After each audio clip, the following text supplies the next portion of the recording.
In today's video, I'm going to go over everything you need to know to get started in Photoshop as a complete beginner. So without wasting any more time, let's get straight into it. So in today's day and age, Photoshop is clearly a really valuable skill set. In fact, I've been able to build a six-figure content creation agency, and Photoshop is a huge part of that. So you should definitely pay attention to this video, watch it until the end, and master Photoshop for yourself, because you're gonna be able to even sell this as a skill. So once you open Photoshop, this is kind of what you're going to be seeing. So the first thing that you need to know if you want to get started is to click on Create New, and that's how you can create a new document. And as you can see here, you can set the name of the document, the resolution of the document, the orientation, and a lot more, also the color mode. So for this document, I'm going to set 1080 by 1350 as the resolution, and I'm going to call it Instagram picture because I'm going to edit an Instagram picture for myself, and I'm going to click on Create. So now, as you can see, my brand new document is created, and you're going to be seeing something like this as well when you create your first document. Alright, so the next thing I'm going to do is import in a picture of mine. So all I need to do for that is to go on my desktop where I have my picture stored. I'm going to drag and drop it right to this document, and boom, you can see it's already in there. So if I want to, I can make it bigger or smaller with this thing. If I hold down Shift, I can actually adjust the way it is completely, so I can transform it like this. I'm not going to do anything for that right now, so I'm just going to click on this button, but if you wanted to, you could. Now, the way Photoshop is kind of laid out is there are all these different tools right here on the left. These are the ones that you're going to use the most to edit your pictures and manipulate them.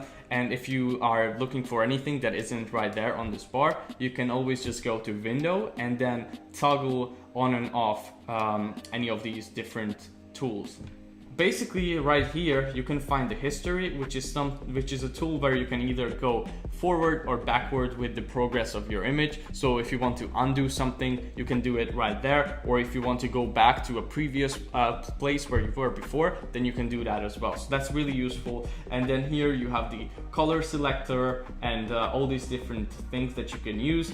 Here you have adjustments where you can do a lot of cool manipulations for your pictures, and here you have the different layers, which I'm going to go a little bit more in depth into later on in this video. So now first, let me go over the most important and most used tools right here. So this first one is the Move tool, which is something you can use to move anything around, any of the layers, anything really on your picture. Now the next one is the Selection tool, which is also something that you're going to use a lot. It is something that you can use to, for example, select a part of your picture and then make a selection with it, like the name suggests. And for example, if I wanted to just copy and paste this part of the image, I can just click on Command C and Command V, and you can see I just made another layer right here, and now I have this separate part as well. And you can see here with this eye icon, you can also toggle on and off any of the different layers, which is a pretty useful thing.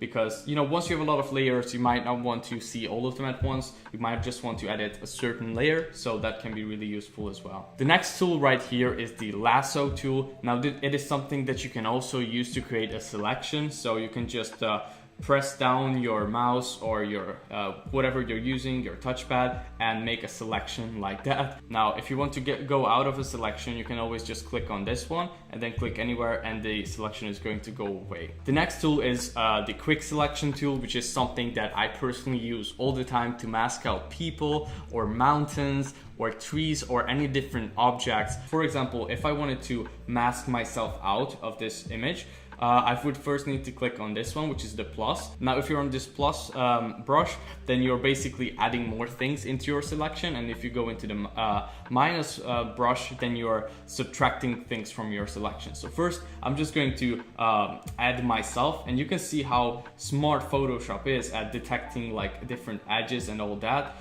You can later on also adjust this, but you can see how it's doing a pretty good job at selecting just myself. That is it. It did a pretty good job. Now, if I wanted to do any like really precise adjustments to this selection, I could hit Q on my keyboard like this. You can see now all the parts that aren't selected are in red, and the parts that are selected are not red, obviously. So if you want to make any small tiny adjustments, you can just zoom in on your image, which you can do by either just using your touchpad or clicking Command and minus and plus. And basically then you want to go to this brush tool or just press B on your keyboard. And then if you have black color selected, you're going to be adding more things to the selection by brushing over it. And if you have the white color selected, you are going to take things out of your selection, and you can switch between black and white by just pressing X on your keyboard. So once you perfected your selection, you will click on Q again. So now I'm happy with my selection. I'm just going to press Command C and Command V, and you can see how I just cut myself out and now there is no background attached to this image. The next tool is the crop tool. You can use this to crop your image to whatever kind of size you want it to. Now the next tool that I use a lot is the spot healing brush. Now this is something that you can use if you want to cover up any imperfections or anything like that. I don't know what would be the best example in this case, but maybe like any small acne or anything like that can be easily fixed with this. So I'm just going to create a smaller brush size, which you can adjust right here on the bottom top, even smaller one. And then I'm just gonna brush over this, and you can see how it disappeared. It is a really cool tool to use if you have any stains on a shirt or any acne or anything like that you want to just cover up. The next tool is the brush tool. I kind of covered that already with the selection part, but basically this is just the brush tool. Like you can brush over things with it. It is really useful. You can use it in a bunch of different ways. Here you can actually select how big you want the size of the brush to be, the hardness of the brush to be, and the flow as well, all these different things. I think you should go ahead and experiment with it a little bit.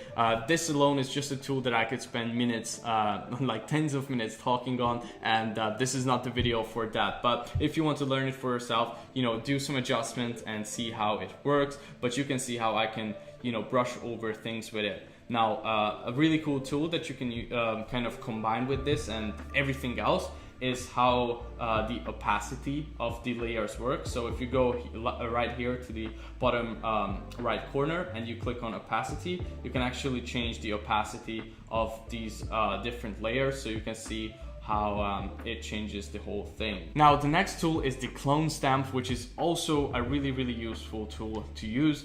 Basically with this you can kind of also get rid of anything on your image or cover things up. So for example, if I wanted to fix my hair on this image, you can see it's all over the place. I would go here and make my brush size smaller, and then I need to click Option on my keyboard and then take a part of the image, which I'm going to kind of like duplicate on the image. And then you can see, the object must be rasterized, that's fine.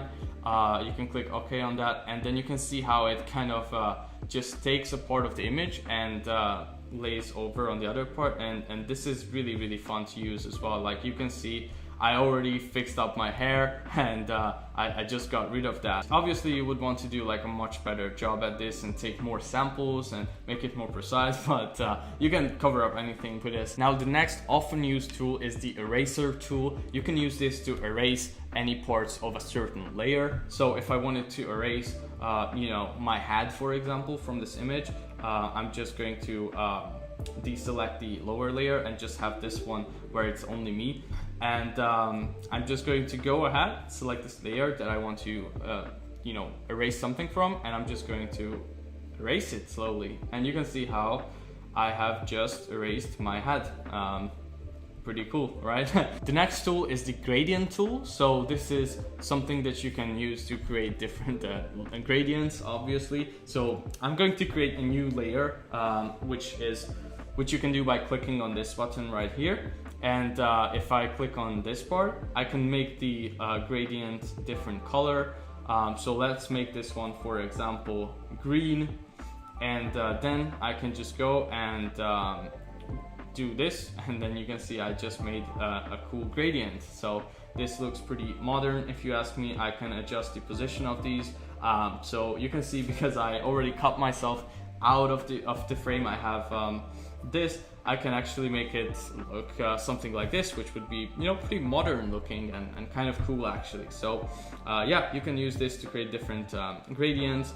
There are a bunch of different presets here as well, and yeah, it is also a really useful tool to, you know, play around with. Now the next very often used tool is the text tool. Basically all you need to do with this is to create a new layer, or select the layer that you want to write on, and then press somewhere on the image, and then you can basically start writing. So I'm just going to say you know, like fashion on this picture. Now I can you know, move this around by clicking Command and T on this text, and I can make it bigger or smaller, whatever I want really. Then I can also obviously change the order of these, so I'm gonna make myself overlay that text kind of, and you can select this text and change the font to anything that you want to change it to, and boom, you can see I just changed the font. That is how simple it is to use. You can change the color of the text or anything really. You can do whatever you want with it. That's one of the reasons why Photoshop is so great, because there are so many ways to manipulate your image and create amazing art. So the last thing I want to cover right now of the tools is the different shape tools. So you can have a rectangle tool, a rounded rectangle tool, ellipse tool, polygon, line, whatever. There are so many different shapes and things that you can use, and you can see that you can select the fill here. So with the rectangle tool, it's basically going to be like what the shape is filled with. You can also have a stroke if you want to, or you can have no stroke, and yeah, basically you just go ahead and that's how easy it is to create a different any rectangle types, and this is the same way the other shape tools work as well. Okay, so the next thing I quickly want to go over is blending mode. So on this image I want to add a lens flare to it, so I actually downloaded this cool lens flare image from Google. So I'm just going to drag and drop it on top of my picture, and I'm going to actually make this be the top layer so it overlays everything else. I'm going to press Command T and resize it so it's a little bit bigger, and I want the lens flare to kind of come in something like this, like it was the sun, and then I'm going to place this layer right here, and then next I'm going to go here to blending mode, and then you can see how it works with the different blending modes. So for example, with lighten or screen, it blends in pretty well. So I'm going to select screen, maybe make it a little bit even bigger, and you can see how it added like really cool lens flare effect to it. Now if I want to soften the edges of this, I can just use my eraser tool, make the hardness lower, and you can see if I turn it into a smart object, I can kind of you know, take out parts where I don't want it to have it, and boom, that is how simple it is. I just added a cool lens flare to the image and made it a lot more exciting in my opinion. Another thing I quickly want to go over is the adjustments. So if I want to, for example, make myself a little bit more contrasty or brighter on this image, I'm going to click on this layer that I want to adjust it, and then I can choose any of these different adjustments. So you can change the hue or saturation of it, exposure, vibrance, anything like that. So I'm just going to create a curve here and create an S curve to make it a little bit brighter and more contrasty at the same time.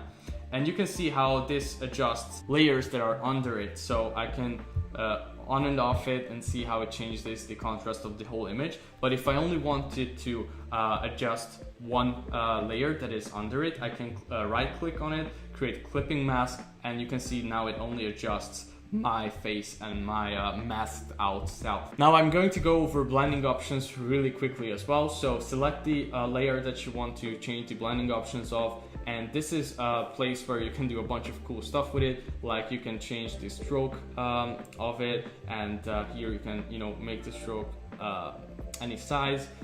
You can also do like different bevel and embossing here as well to make it look like 3D kind of stuff.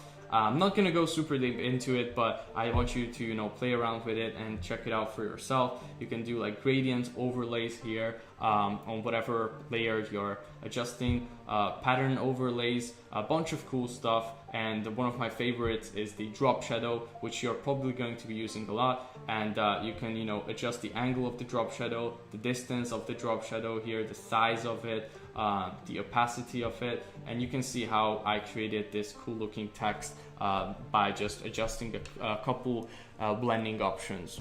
Now that you have your masterpiece ready, let's go over how to actually export this image. So you're going to go into File, Save As, and then you're going to go Save on your computer.